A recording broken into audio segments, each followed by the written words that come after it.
Mi nombre es Débora Barrionuevo, soy escritora, soy tallerista y soy correctora de textos. El primer libro que leí fue Drácula. Me acuerdo cuando Rayuela estaba todavía a la vuelta de la escuela Telechea, entonces le pedí a mi mamá, le dije, necesito un libro, necesito un libro. Terminé comprando Drácula, esa fue mi primera lectura. Creo que fue como a los 8 o 9 años, me recostó. Creo que a esa edad no lo había terminado, después lo terminé. Y desde ahí empecé a leer otros textos. Me gustó todo lo que tenía que ver con el terror, obviamente con los vampiros. Era el boom de Crepúsculo también, todas esas cosas. Entonces terminé como diciendo, quiero lo original. Si quiero decir como una etapa en la que empecé a hacer como muchos textos, fue, ponele, desde los 12, 13. Ahí como que empecé a escribir mucho, ya como más historias, algunos que otros textos, no sé, un poco más ensayísticos. Me acuerdo como que mi primer escrito fue también a eso de los 7 años, cuando te hacían escribir fábulas. Había escrito como la fábula de la luna y el Neptuno, no sé, una cosa así. La verdad es que tenía como una compañera en la secundaria con la que, o sea, las dos escribíamos. Teníamos también un estilo bastante parecido. Empezábamos como a pasarnos los escritos, ¿no? Después otros amigos también que escribían, nos leíamos, qué sé yo.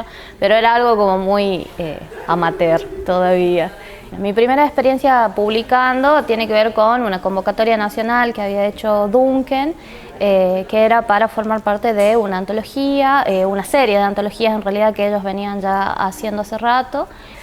Mandé un texto, quedó, y de ahí fue como dije, bueno, quedó entre, ¿no?, bastantes personas de la Argentina, considerando que Duncan también tiene una entrada bastante grande a todos los lectores. Y dije, bueno, eso es bueno, y ese libro es Convergencia. Y eso fue en el 2016. Ya estaba en la universidad, como tratando quizás de profesionalizar un poquito esa escritura. Es más, tuve gente a la que le mostré el texto como para que me diera una opinión.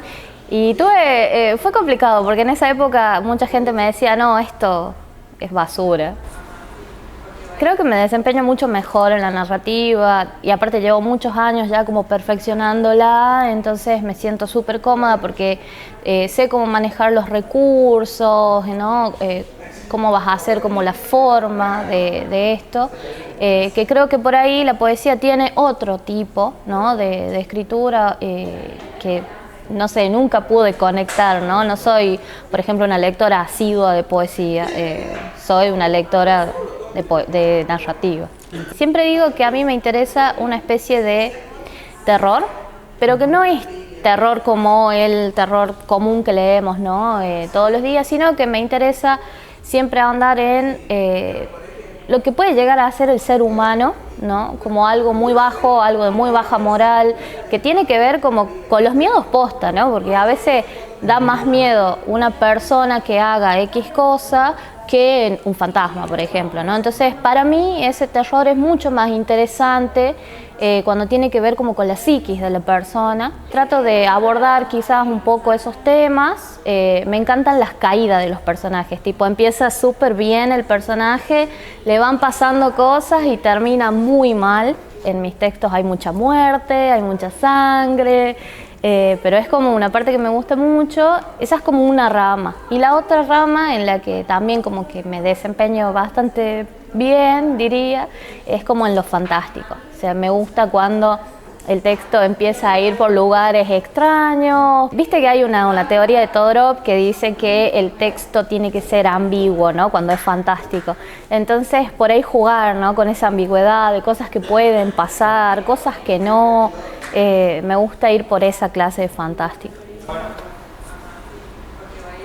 ¿Hay algo presente en todos tus textos? Sangre, muerte. Sangre y muerte. Hay muchos textos que tienen que ver con eso, porque como te digo, tiene que ver con esta caída de los personajes que a veces hacen como si están en situaciones bastante difusas moralmente, algunos. tiene mucho que ver con las influencias de lectura que yo tuve, entonces como que se termina colando un montón de cosas que en mi adolescencia, ponele, consumí mucho, ¿no? Por ejemplo, ponele lo que es el cine japonés, que suele tener películas súper absurdas, que la sangre va por todos lados, y vos decís, ¿cómo sigue vivo? ¿Cómo sigue vivo? Esas cosas yo consumía mucho. Consumía mucho Manuel Puig, por ejemplo, ¿no? Esa escritura también dialogada. Hay como muchas influencias que fui tomando, Bradbury. Entonces creo que eso de alguna manera termina como de converger en estos textos. Antes me pasaba que me sentaba con la hoja en blanco y escribía para ver a dónde iba el cuento, o sea, y lo dejaba fluir. Hoy quizás es un poco más pensado, capaz, no decir, bueno, a dónde quiero que vaya esta historia, pero generalmente es eso, ¿no? Sentarse con quizás una idea o una premisa y desde ahí partir. El otro día, por ejemplo, vi una situación en la calle, me quedó en la cabeza y estuve como 2-3 días dándole vueltas hasta que me senté y escribí algo. Suele ser así, o sea, es como son pequeñas premisas que me quedan en la cabeza y me siento y las veo para dónde van. Tengo un problema bastante grave porque cuando yo hago muchos talleres, ¿no? En los que soy asistente, ¿no? Hago un montón de talleres en los cuales la principal cosa que me dicen es esto es súper inverosímil. Y yo me quedo y les digo, pero yo lo vi y literalmente estuve ahí viendo esa situación. Entonces creo que tiene que ver como con encontrar estos inverosímiles en la realidad y transformarlos. En teoría, tengo ahí un libro de cuentos que ya está listo. Hay que darle ahí unos pequeños arreglos en los que vengo trabajando hace muchos años, así que creo que ya es momento, en cualquier momento va a salir a la luz. Lo que hago es hacer talleres, voy a talleres en los cuales mis compañeros y mis profes me dan una devolución del texto, corregimos juntos, yo también, ¿no? Les doy devoluciones a mis compañeros, hice talleres con muchos escritores nacionales, digamos. Entonces nada, esa experiencia la verdad es que te ayuda mucho. Hay algo que es muy interesante que desarrollé con el paso de los años, que es la paciencia. Antes escribía cuentos de, ponele 3 páginas, ¿no? En compu, 3 páginas y para mí era un montón. Había escrito un montón, me había cansado. Con el tiempo los cuentos ahora, yo creo que el más light tiene 10, 12 páginas, que tienen que ver con haber desarrollado una paciencia, haber desarrollado también esta cuestión de cómo hago que el lector vaya entrando en eso que yo quiero mostrar, porque está bien, es absurdo por ahí, ¿no? Es fantástico, pero cómo hago que el lector también se sienta parte de eso, sin ser algo como que lea y no lo entienda, ¿no? Básicamente como tengo 3 propuestas. Una es el taller de escritura, en el que yo las herramientas que yo aprendí, las enseño, les voy dando textos, ya sea cuentos, por ahí alguna poesía, textos que tienen que ver más con la crítica literaria y la consigna de escritura, ¿no? Entonces vamos como escribiendo tranqui. Tengo otro que es un taller de corrección en el que me traen los textos, ¿no? Los cuentos, novelas, vemos cómo funciona el texto, dónde está flojo, ¿no? Por ahí tiene que ver con la concatenación de los eventos, quizás la coherencia del texto. Bueno, esas cosas las vamos viendo en el de corrección. Con Majo Saavedra estamos haciendo un club de lectura de literatura coreana contemporánea. En el que vamos básicamente presentando un título por mes, debatiendo, aprendiendo, porque los clubes de lectura tienen eso que es como que todos aprendemos, no es como que hay una sola persona que tiene la verdad de todo, así que estamos también con ese proyecto.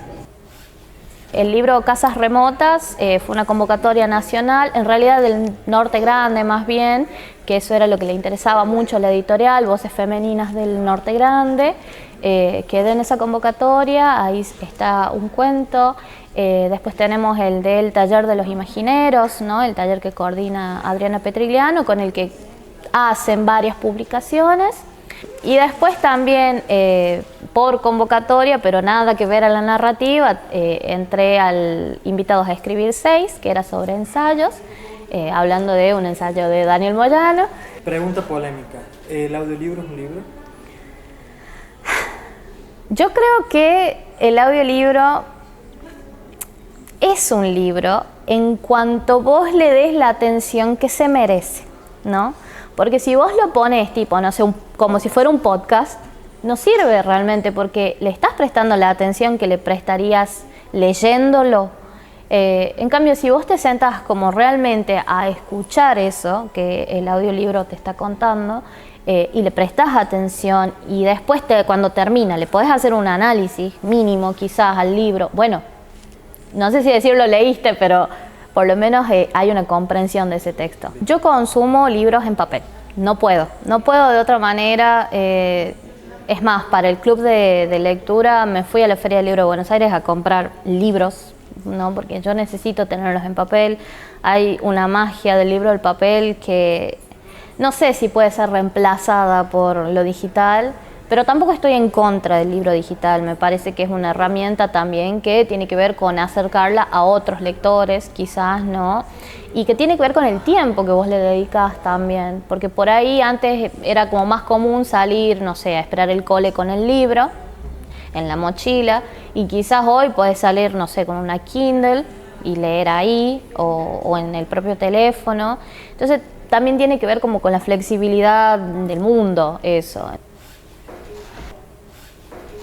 Autores de La Rioja, yo recomiendo por supuesto a Ceci Pagani. Me parece que hoy en día es una autora que hay que leerla, hay que conocer su obra, toca temas muy interesantes siempre, así que para mí Ceci Pagani va de cabeza. Después Silvina Chacón me gusta mucho, aunque no me gusta la poesía, pero la poesía de Silvina es una poesía que me gusta, que por lo menos la puedo leer, la puedo entender, la puedo sentir. Me gusta mucho la escritura de Fer Linesky. Nada, es como una cuestión ahí que yo creo que más allá también de que me gusta cómo escribe, yo creo que es como Fer, el primer librero, ¿no?, que yo conocí, al que le tengo mucho respeto, lo admiro muchísimo. Entonces, bueno, su escritura me gusta mucho. Y si es por recomendar también como amigos de los cuales me gusta su escritura, porque no los voy a recomendar solo por ser mis amigos, me gusta mucho la escritura de Yael Guerrero y me gusta mucho la escritura de Johan Vera, aunque no tiene libro, pero por ahora, pero en sus redes siempre sube sus poesías, gana un montón de concursos. O sea, ese hombre tiene que sacar un libro cuanto antes. Es una poesía muy linda.